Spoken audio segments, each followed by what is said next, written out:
बातों में विश्वास नहीं करते थे हम कभी भी कि पुनर्जन्म भी होता है।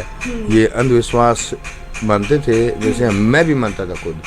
लेकिन जब हमारे ऊपर जो ये बात बीतती है, मैंने पिछली वीडियो में बताई थी, मैंने जो पहले वीडियो हुई थी एक बार, तो उसमें मैंने बताई थी कि भाई जो हम विश्वास नहीं करते थे, लेकिन हमारे जब ऊपर ये बात बीतती है ना, हाँ, तब पता चला जी गठड़ी में कितना वजन है। सर पे वो वजन। अगला जन्म मतलब पुनर्जन्म की बात भी सुनी होगी, कई कहानी भी सुनी होगी और कई फिल्में भी देखी होंगी, लेकिन आज हम आपको प्रमाण के साथ हरियाणा के गोयला कला में रहने वाले एक लड़के देव के बारे में, उसके पुनर्जन्म की सत्य घटना बताने जा रहे हैं।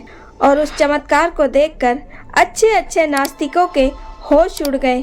खुद देव के पिता जो पुनर्जन्म को अंधविश्वास कहते थे, वो भी इसे चमत्कार मानते हैं। और आज हम आपको वीडियो में बताएंगे पूरा सच। और अगर आप बाबा केदारनाथ महादेव के सच्चे भक्त हैं तो वीडियो को लाइक करें और कमेंट बॉक्स में सच्चे मन से हर हर महादेव अवश्य लिखिए। दोस्तों, जिसने पुनर्जन्म लिया है यानी कि अगला जन्म लिया है, और उस लड़के का नाम देव है और अपने पिछले जन्म में इसका नाम परमिंदर था। दोस्तों, देव हरियाणा के गोयला कला में रहने वाला है।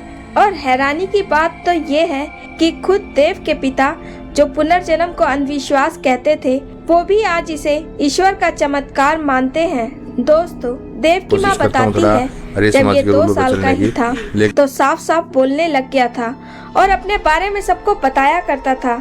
और इसे ट्रैक्टर से बहुत प्यार था और बोलता, मेरे पुराने घर में भी ट्रैक्टर था और उसके घर में भैंसें थी, जो उसके घर में भैंस थी उसे वही बांधा करता। पौने 2 साल का ये बिल्कुल साफ बोल के बताया करता, हर चीज बताया करता, अपनी माँ बाबू का नाम, सबका नाम, इनके घर में ट्रैक्टर था या भैंस थी, जो भी था सब कुछ बताया करता, गांव का नाम बता दिया करता। हाँ, तो ये 6 महीने तक बताता रहा था। हाँ, अड़ोस पड़ोस के सब आदमियों तो बताया करता है। 6 महीने तक ये अड़ोसी पड़ोसी सब तो बताता रहे, सब चढ़ावा सा देते रहे कि और ज्यादा पूछते, सब ज्यादा बता देता और ज्यादा। फिर इसका एक दिन ऐसा आ गया कि मतलब खाना पीना छोड़ के उड़ जान का मन कर गया। हम इसने मिला के लाए थे, जब मिला के लाए, जब ये 2 साल की उम्र में इसकी बोली इतनी साफ थी कि सामने वाला इसकी हर बात समझ जाता था। और ये अपने पिछले जन्म के गांव का नाम भी बताता।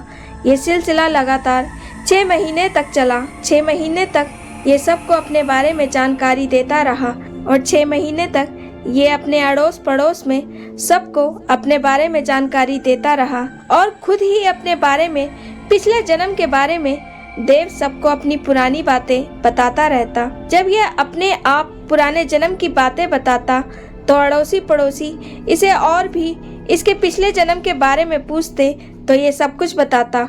इसके घर में कितने लोग थे, ट्रैक्टर कहाँ खड़ा होता था, भैंस कहाँ बांधी जाती थी, उसने कितनी पढ़ाई करी, घर की सारी बातें बताने लगता था। मेरी मम्मी, मेरे पापा, भाई बहन, ट्रेन नीचे आ गया था, एक्सीडेंट हो गया था ना, गलती से मतलब धक्का दे दिया था किसी ने। वैसे तो मैंने मैकेनिक, खुद की वर्कशॉप थी, मैकेनिक था मैं, पर फार्मिंग भी थी। हाँ, ट्रैक्टर थे, ट्रक थे, फार्मिंग भी कर लेते थे साथ साथ। वो जो याद था वो तो साफ दिखता है। मम्मी याद थी, मैं छोटा सा था तब, कोई अंकल आए थे तो उन्होंने पापा का नाम पूछा, तो मैंने पहले वाले पापा का नाम बताया था, उस वाले का जो वहाँ पे थे। तो उनका नाम था ओम प्रकाश, तो मैंने उनका नाम बताया था। तो वो बोले कि नहीं बेटा, तेरे पापा का ये नाम नहीं है। तो मैंने जिद कर ली कि वही नाम है। उनके जाने के बाद मम्मी ने पूछा कि बेटा आप ये नाम क्यों बता रहे हो। तो फिर बताया था कि मम्मी वो मेरे ऐसे पिछले जन्म में थे, वो मेरे फादर। और तब बताया मैंने, सारी बातें तब बताई थी मैंने। खाना पीना छोड़ दिया था, वहाँ पे जाने की जिद कर ली थी, तब थोड़ा लगा कि होगा। तो ये बोले चलो भैया देख लेते हैं, क्या पता हो भी कुछ, तब लेके गए थे। और इस तरह से इसका सारा ध्यान अपने पूर्व जन्म की तरफ चला गया और धीरे धीरे ये डिप्रेशन में जा रहा था। एक समय ऐसा आ गया कि इसने खाना पीना भी छोड़ दिया। इसकी यही एक जिद थी कि मुझे मेरे पिछले जन्म के परिवार से मिला कर लाओ। दोस्तों, 2.25 साल का बच्चा जो बोलता भी बिल्कुल साफ था और अपने पूर्व जन्म के माता पिता से मिलने की खातिर इसने खाना पीना तक छोड़ दिया। जब देव 2.25 साल का हो गया तो इस जन्म के माता पिता इसे पिछले जन्म के परिवार से मिला कर लाए। जब देव से पूछा गया कि तुम्हारे पिछले जन्म के परिवार में कौन कौन था, तो उसने बता दिया कि मैं, मेरे पापा, मेरे मम्मी और मेरे भाई बहन हैं। उसने यह भी बताया कि मेरा ट्रेन के नीचे आकर एक्सीडेंट हो गया था। मुझे गलती से किसी ने धक्का दे दिया था। जब देव से पूछा गया कि तुम्हें किसने धक्का दिया था, तो उसका कहना है कि मुझे याद नहीं कि मुझे किसने धक्का दिया था। वो बताता है कि मेरी पिछले जन्म में मेरी खुद की मैकेनिक की वर्कशॉप थी और मेरा फार्मिंग का काम भी था। मेरे पास ट्रैक्टर भी था और ट्रक भी। मैकेनिक और फार्मिंग का काम एक साथ करता था। जब देव से पूछा गया कि क्या तुम्हें पिछले जन्म की कुछ भी इमेज याद है, तो उसने कहा हाँ, मुझे अपनी माँ का चेहरा पूरी तरह से याद है। उसने बताया कि मैं छोटा सा था तो कोई अंकल आए थे। उन्होंने मेरे पापा का नाम पूछा तो मैंने उन्हें अपने पिछले जन्म के पापा का नाम बता दिया। उनका नाम था ओम प्रकाश। तो मैंने बोला मेरे पिता का नाम ओम प्रकाश है। तो उन्होंने बोला नहीं बेटा, तुम्हारे पापा का नाम ओम प्रकाश नहीं है। तो मैंने जिद कर ली कि नहीं, वही मेरे पापा हैं। वो अंकल चले गए तो मेरी इस जन्म की मम्मी मेरे से पूछने लगी कि तुमने अपने पापा का नाम ओम प्रकाश क्यों बताया और वह नाम क्यों बोल रहे हो। मैंने मम्मी को कहा नहीं मम्मी, वही मेरे असली पापा हैं। मैं पहले उनके घर में ही था। तब मैंने सारी बातें अपनी मम्मी को बताना शुरू करी। शुरू में तो किसी ने मेरी बातों पर भरोसा नहीं किया और जब मैंने वहाँ जाने की जिद की और वहाँ जाने के लिए खाना पीना तक छोड़ दिया, तब यहाँ पर भी सबको लगा चलो एक बार पता करते हैं, हो सकता है कोई बात हो। जब देव से पूछा गया कि तुमने पिछले जन्म में कितनी पढ़ाई करी थी, तो देव बोला मैंने बीए पूरा कर रखा था और मेरी शादी भी हो चुकी थी। कोटा कला में मेरे पिछले जन्म का गांव था और गोयला कला मेरे इस जन्म का गांव है। और जब देव को कोट कला लेकर गए तो उसके गांव का रास्ता भी देव ने खुद ही बताया था। देव ने बताया वहीं कोट कला के पास करवा गांव में देव की बुआ, इस जन्म की बुआ रहती थी। पहले हम लोग बुआ के गांव गए, तब वहां से मेरे इस जन्म के फूफा हमारे साथ कोट कला गांव में गए तो सबने मुझे वहां पर छोड़ दिया और बोला अब खुद ही अपने घर तक पहुंचो। जो मेरे इस जन्म के फूफा है वे मेरे पूर्व जन्म के काका को जानते हैं। मम्मी पापा तो वहाँ पर रहते नहीं थे, तो मेरे काका उस समय उस घर पर थे। फूफा और काका की मुलाकात हुई तो उन्होंने मेरे फूफा को पहचान लिया।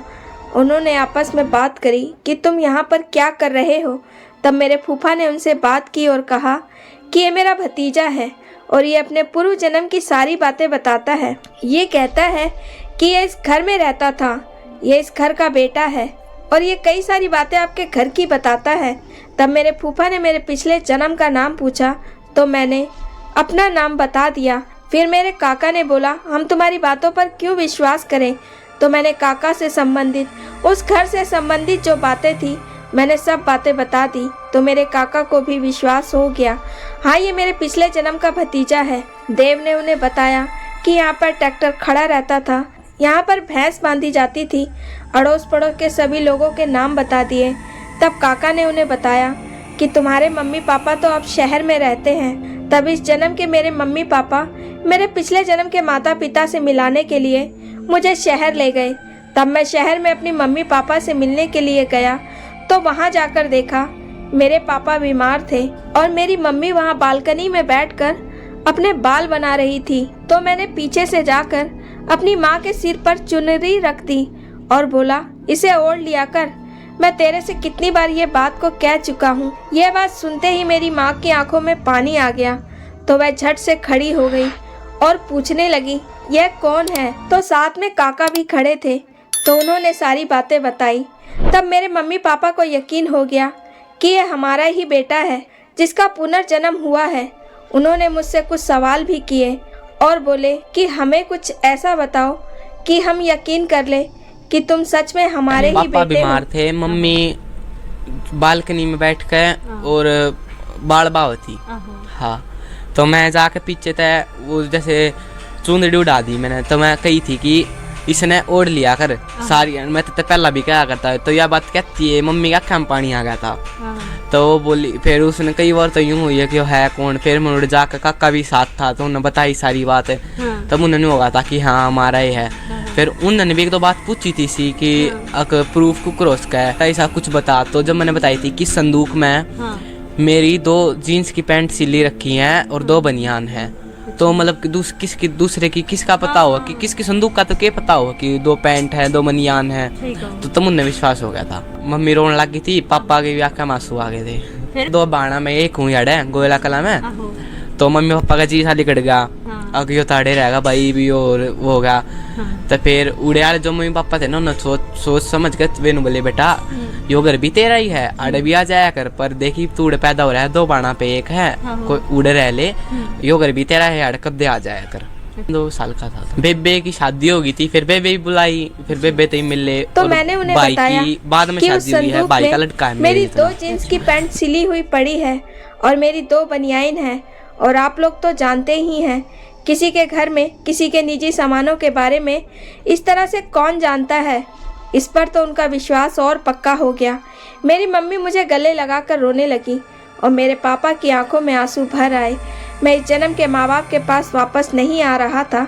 मेरे ये माँ बाप रोने लगे कि कहीं हमने इसे यहाँ लाकर गलती तो नहीं की। मेरे पिछले जन्म के माँ बाप ने मुझे समझाया और बोलने लगे, बेटा अब तुम्हारा जन्म उस घर में हुआ है, तुम उस घर के मम्मी पापा के साथ रहो, यह घर भी तुम्हारा है। जब तुम्हारा मन करे तुम यहाँ पर हमारे पास मिलने के लिए आ जाया करो।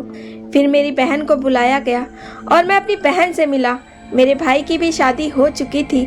मेरे भाई का बेटा मुझसे 3 दिन बड़ा है और हमारा मिलना जुलना बराबर रहता है।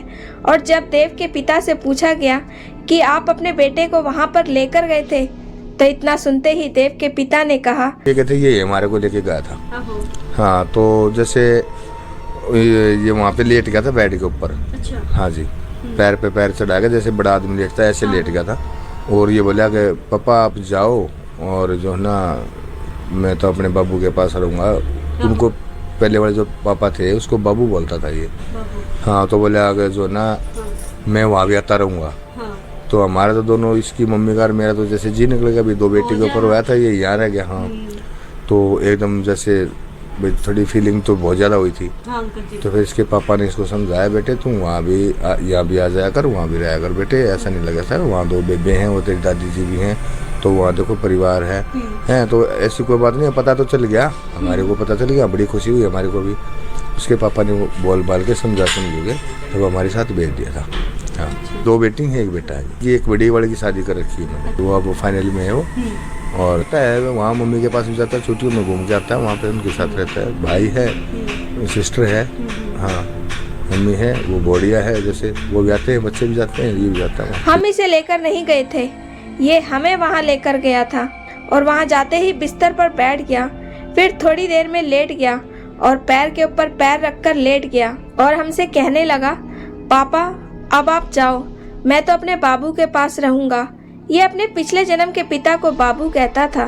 कहने लगा, मैं वहाँ आता रहूँगा। यहाँ हम दोनों पति पत्नी की तो जैसे जान ही शरीर से निकल गई थी। तब इसके पूर्व जन्म के पिता ने इसे बहुत समझाया कि तू तो हमारा ही बेटा है, उनका भी बेटा है, तेरे तो 2-2 घर हैं, तो यहाँ भी रहो वहाँ भी रहो, यहाँ मिलने के लिए आते रहना। बहुत समझाया, तब जाकर ये हमारे साथ वापस आया। देव की इस जन्म की 2 बहनें और भी हैं। बड़ी बेटी की शादी हो चुकी है और छोटी बेटी अभी पढ़ रही है। देव अपने पूर्व जन्म के माता पिता के पास आज भी आता जाता है।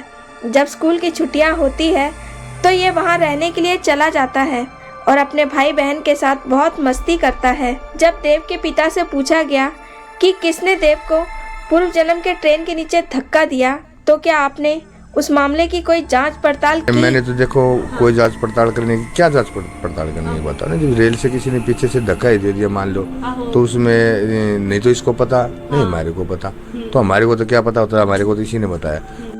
तो उन्होंने कहा कि इसको खुद याद नहीं है कि इसको किसने धक्का दिया, तो इसके बारे में हम कर भी क्या सकते हैं। देव के पिता का कहना है कि हम पूर्व जन्म में विश्वास नहीं करते थे और मैं इसे अंधविश्वास मानता था, लेकिन ये तो मेरे खुद घर का मामला है, तो हमारा तो पूरा विश्वास है। देव के इस जन्म के पिता डीडीसी में दिल्ली ट्रांसपोर्ट में ड्राइवर हैं और उनका भैंसों का भी काम है। पूर्व जन्म के पिता जमींदार की तरह थे उनका गाड़ी घोड़े का भी काम था। देव के इस जन्म के पिता का कहना है, इन सब बारे में बात करते समय और ज़्यादा बात करो तो मेरे बेटे को तकलीफ हो जाती है, क्योंकि मेरे बेटे को दिक्कत होती है। यहाँ तक कि इतनी छोटी सी उम्र में जल्दी से कभी हंसता भी नहीं है। देव पढ़ने वाला बच्चा है तो इसको पढ़ाई में दिक्कत होती है। देव की पूर्व जन्म की माँ जो बीमार रहती है और बूढ़ी हो चुकी हैं और परेशान रहती हैं, देव आज भी अपने पिछले जन्म के माता पिता की चिंता करता है, पर वह भी एक बच्चा है, आखिर वो कर भी क्या सकता है। दोस्तों, आपकी इस सत्य घटना के बारे में क्या राय है? लाइक और कमेंट करके ज़रूर बताइएगा और चैनल को सब्सक्राइब करना बिल्कुल ना भूलिएगा। मिलते हैं एक और नई कहानी के साथ। बहुत बहुत धन्यवाद। आगे कोई आइयो मत, मैं परेशान हो जाऊं। उधर मेरी मम्मी के पास बात जाएं, जो पहले वाली हैं, वो भी फिर उनको भी दिक्कत हो जाए थोड़ा बहुत, वो बीमार रहती हैं, वो एज ज़्यादा हो चुकी है उनकी भी। मानसिक जो संतुलन है ना, वो अप डाउन होता रहता है। फिर वो तो कई दिन 10-15 दिन तक तो जैसे बेटा है ना, ये थोड़ा हमायूसा रहेगा। कभी थोड़ा बहुत मुस्कुरा दिया तो मुस्कुरा दिया, नहीं तो हंसना तो बस बंद है।